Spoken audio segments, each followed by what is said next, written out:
Child's Christmas in Wales by Dylan Thomas.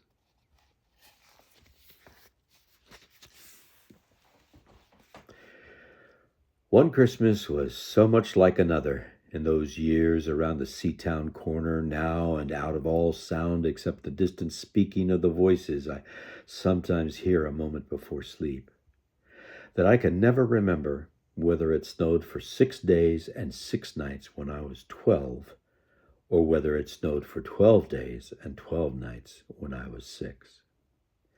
All the Christmases rolled down toward the two-tongued sea like a cold and headlong moon bundling down the sky that was our street. And they stop at the rim of the ice edge to fish freezing waves, and I plunge my hands in the snow and bring out whatever I can find. In goes my hand into that wool-white bell-tongued ball of holidays resting at the rim of the carol-singing sea, and out comes Mrs. Prothero and the firemen.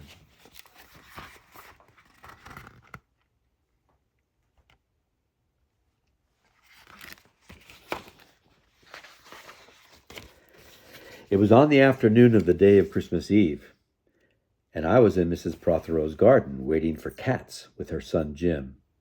It was snowing. It was always snowing at Christmas. December, in my memory, is white as Lapland, though there were no reindeers. But there were cats. Patient, cold and callous, our hands wrapped in socks, we waited to snowball the cats. Sleek and long as jaguars and horrible-whiskered, spitting and snarling, they would slink and sidle over the white back garden walls, and the lynx-eyed hunters, Jim and I, fur-capped and moccasined trappers from Hudson Bay off Mumbles Road, would hurl our deadly snowballs at the green of their eyes. The wise cats never appeared. We were so still, Eskimo-footed Arctic marksmen in the muffling silence of the eternal snows, eternal, ever since Wednesday, that we never heard Mrs. Prothero's first cry from her igloo at the bottom of the garden. Or if we heard it at all, it was to us like the far-off challenge of our enemy and prey, the neighbor's polar cat. But soon the voice grew louder. "Fire!" cried Mrs. Prothero, and she beat the dinner gong.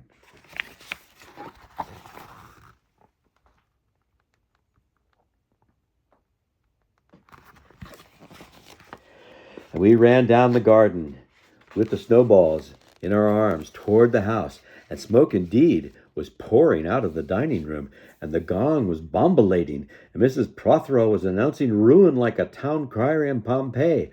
This was better than all the cats in Wales standing on the wall in a row.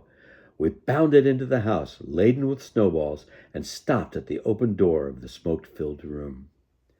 Something was burning all right. Perhaps it was Mr. Prothero, who was always slept there after midday dinner with a newspaper over his face. But he was standing in the middle of the room saying, "A fine Christmas," and smacking at the smoke with a slipper. "Call the fire brigade," cried Mrs. Prothero as she beat the gong. "They won't be there," said Mr. Prothero. "It's Christmas." There was no fire to be seen, only clouds of smoke, and Mr. Prothero standing in the middle of them, waving his slipper as though he were conducting. "Do something," he said. And we threw all our snowballs into the smoke.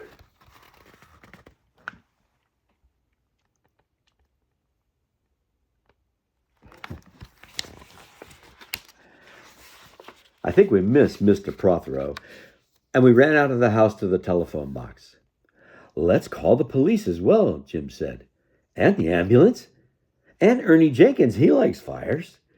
But we only called the fire brigade, and soon the fire engine came, and 3 tall men in helmets brought a hose into the house, and Mr. Prothero got out just in time before they turned it on.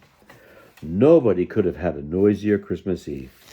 And when the firemen turned off the hose and were standing in the wet, smoky room, Jim's aunt, Miss Prothero, came downstairs and peered in at them. Jim and I waited very quietly to hear what she would say to them. She said the right thing, always. She looked at the 3 tall firemen in their shining helmets, standing among the smoke and cinders and dissolving snowballs, and she said, "Would you like anything to read?"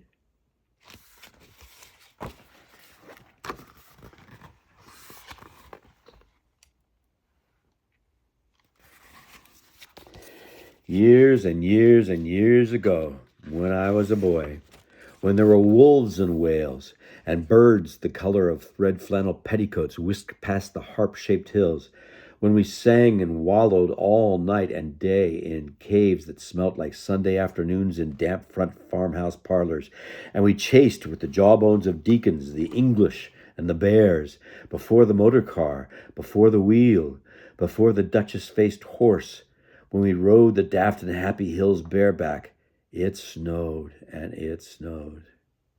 But here, a small boy says, "It snowed last year, too. I made a snowman, and my brother knocked it down, and I knocked my brother down, and then we had tea." But that was not the same snow, I say. Our snow was not only shaken from whitewashed buckets down the sky, it came shawling out of the ground, and swam and drifted out of the arms and hands and bodies of the trees. Snow grew overnight on the roofs of the houses like a pure grandfather moss, minutely white-ivied the walls, and settled on the postman, opening the gate like a dumb, numb thunderstorm of white, torn Christmas cards.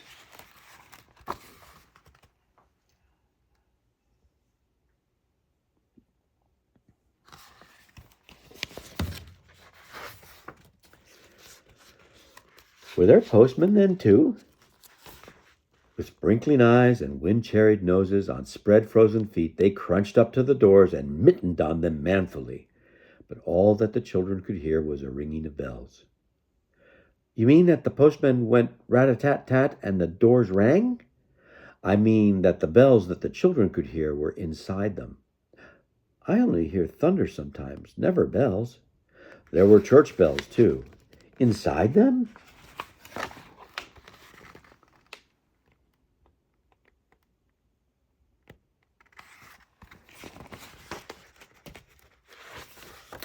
No. In the bat-black, snow-white belfries, tugged by bishops and storks, and they rang their tidings over the bandaged town, over the frozen foam of the powder and ice cream hills, over the cackling sea. It seemed that all the churches boomed for joy under my window, and the weathercocks crew for Christmas on our fence. Get back to the postmen. They were just ordinary postmen, fond of walking and dogs and Christmas and the snow. They knocked on the doors with blue knuckles. Ours has got a black knocker. And then they stood on the white welcome mat in the little drifted porches and huffed and puffed, making ghost with their breath, and jogged from foot to foot like small boys wanting to go out.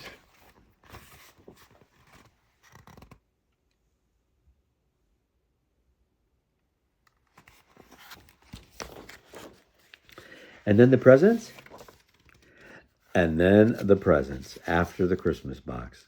And the cold postman, with a rose on his button nose, tingled down the tea tray slithered run of the chilly glinting hill. He went in his icebound boots like a man on fishmonger slabs. He wagged his bag like a frozen camel's hump, dizzily turned the corner on one foot, and by God, he was gone.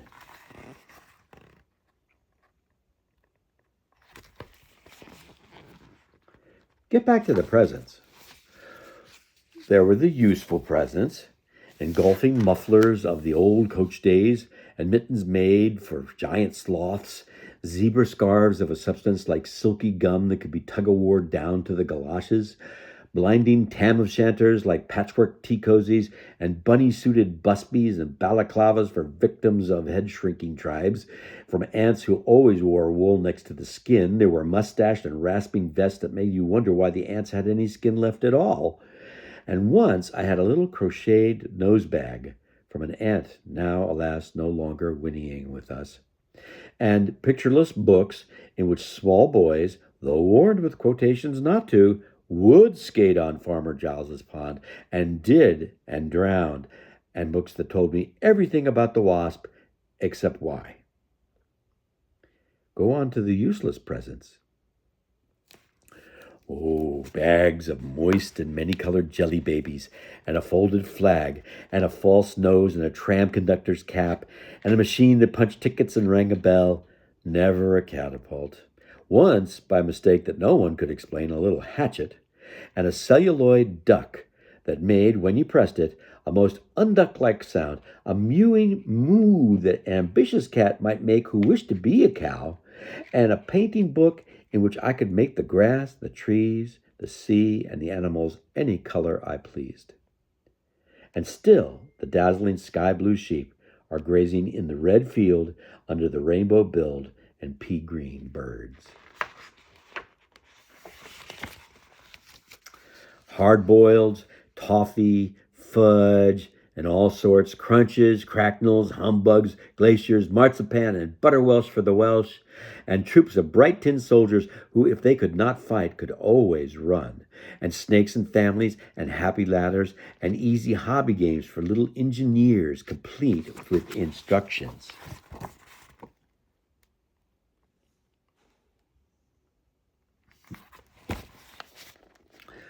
Oh, easy for Leonardo. And a whistle to make the dogs bark, to wake up the old man next door, to make him beat on the wall with his stick to shake our picture off the wall. And a packet of cigarettes. You put one in your mouth, and you stood at the corner of the street, and you waited for hours in vain for an old lady to scold you for smoking a cigarette, and then with a smirk, you ate it. And then it was breakfast under the balloons. Were there uncles like in our house? Oh, I forgot to show you that picture. Ooh.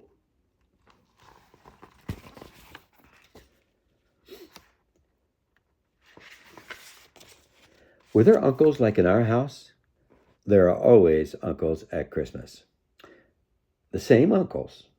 And on Christmas mornings, with dog-disturbing whistle and sugar fags, I would scour the Swatch town for news of the little world, and find always a dead bird by the white post office or by the deserted swings, perhaps a robin all but one of its fires out.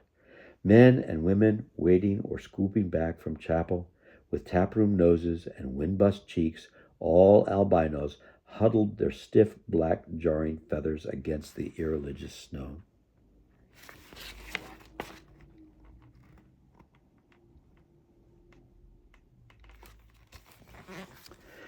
Mistletoe hung from the gas brackets in all the front parlors.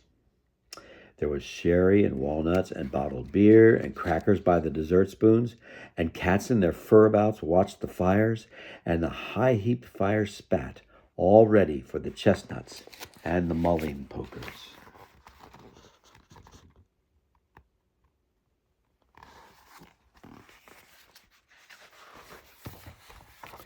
Some few large men sat in the front parlors without their collars, uncles almost certainly, trying their new cigars, holding them out judiciously at arm's length, returning them to their mouths, coughing, then holding them out again as though waiting for the explosion.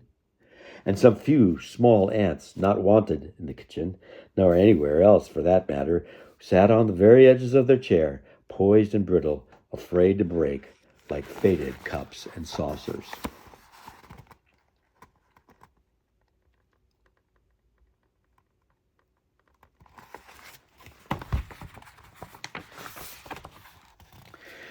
Not many those mornings trod the piling streets. An old man always, fawn-bowlered, yellow-gloved, and at this time of year with spats of snow, would take his constitutional to the white bowling green and back, as he would take it wet or fine on Christmas Day or Doomsday. Sometimes 2 hale young men, with big pipes blazing, no overcoats, and wind-blown scars, would trudge, unspeaking, down to the forlorn sea to work up an appetite, to blow away the fumes, who knows, to walk into the waves until nothing was left but the 2 curling smoke clouds of their inextinguishable briars.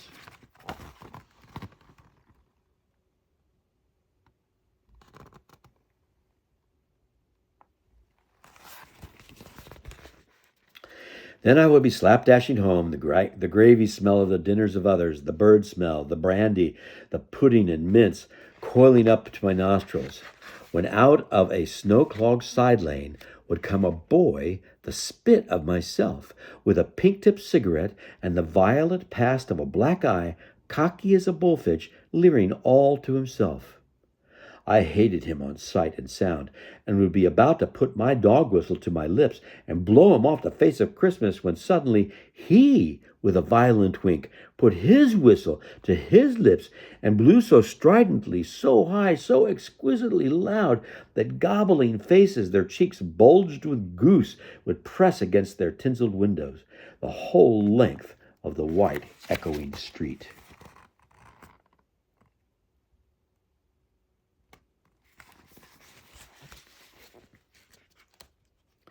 For dinner, we had turkey and blazing pudding, and after dinner, the uncles sat in front of the fire, loosened all buttons, put their large moist hands over their watch chains, groaned a little, and slept.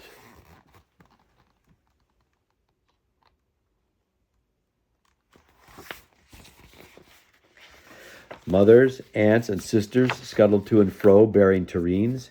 Auntie Bessie, who had already been frightened twice by a clockwork mouse, whimpered at the sideboard and had some elderberry wine. The dog was sick. Aunt Dosey had to have 3 aspirins, but Auntie Hannah, who liked port, stood in the middle of the snowbound backyard singing like a big-bosomed thrush. I would blow up balloons. Oops, let's show the picture of the I would blow up balloons to see how big they would blow up to. And when they burst, which they all did, the uncles jumped and rumbled. In the rich and heavy afternoon, the uncles breathing like dolphins and the snow descending, I would sit among festoons and Chinese lanterns and nibble dates and try to make a model man of war following the instructions for little engineers and produce what might be mistaken for a seagoing tram car.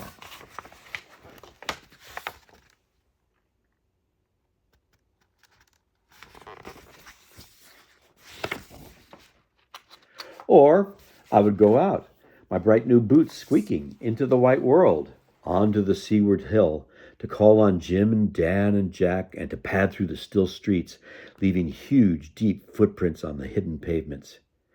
I bet people will think there's been hippos. What would you do if you saw a hippo coming down our street? Well, I'd go like this, bang, and then I'd throw him over the railings and roll him down the hill, and then I'd tickle him under the ear, and he'd wag his tail. What would you do if you saw 2 hippos? Iron-flanked and bellowing he-hippos clanked and battered through the scudding snow toward us as we passed Mr. Daniel's house.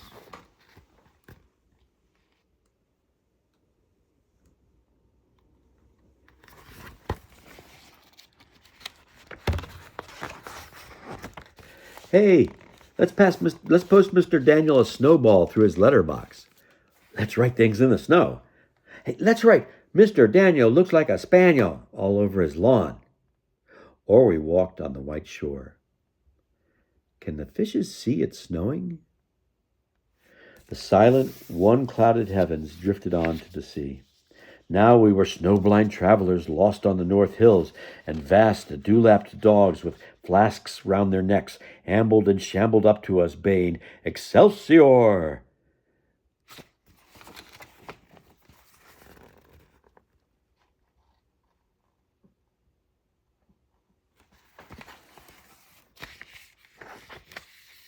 We returned home through the poor streets, where only a few children fumbled with bare red fingers in the wheel-rutted snow and catcalled after us, their voices fading away as we trudged uphill into the cries of the dock-birds and the hooting of ships out in the whirling bay. And then at tea, the recovered uncles would be jolly, and the ice cake loomed in the center of the table like a marble grave, and Aunt Hannah laced her tea with rum because it was only once a year.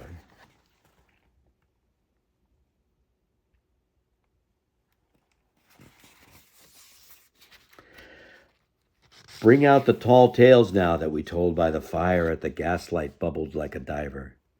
Ghosts wooed like owls in the long nights when I dared not look over my shoulder. Animals lurked in the cubbyhole under the stairs where the gas meter ticked. And I remember that we went singing carols once when there wasn't the shaving of a moon to light the flying streets.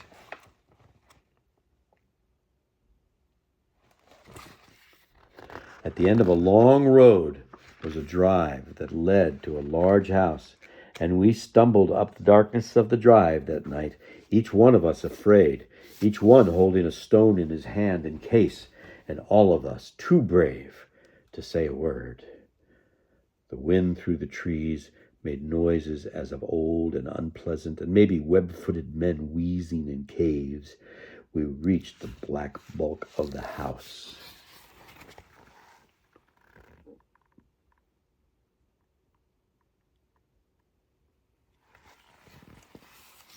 What shall we give them? Hark the herald? No, Jack said. Good King Wenceslas. I'll count 3.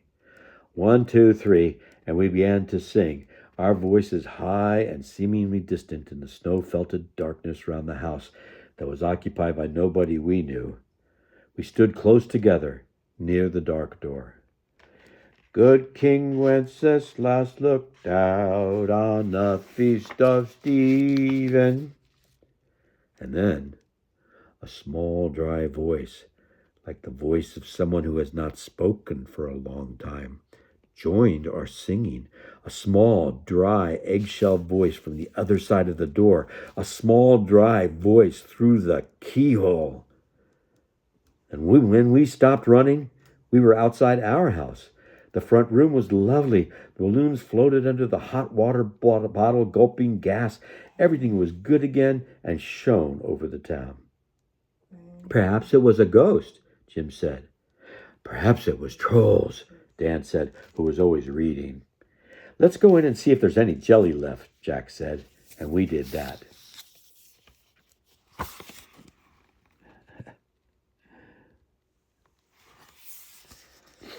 Always on Christmas night, there was music. An uncle played the fiddle, a couple sang Cherry Ripe, a cousin sang Cherry Ripe, and another uncle sang Drake's drum. It was very warm in the little house.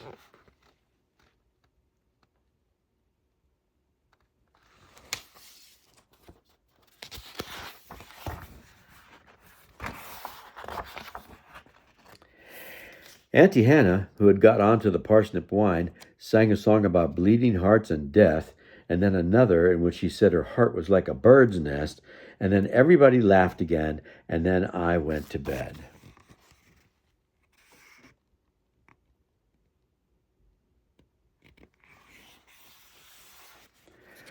Looking through my bedroom window, out into the moonlight and the unending smoke-colored snow, I could see the lights in the windows of all the other houses on our hill, and hear the music rising from them up the long, steadily falling night. I turned the gas down. I got into bed. I said some words to the close and holy darkness, and then I slept.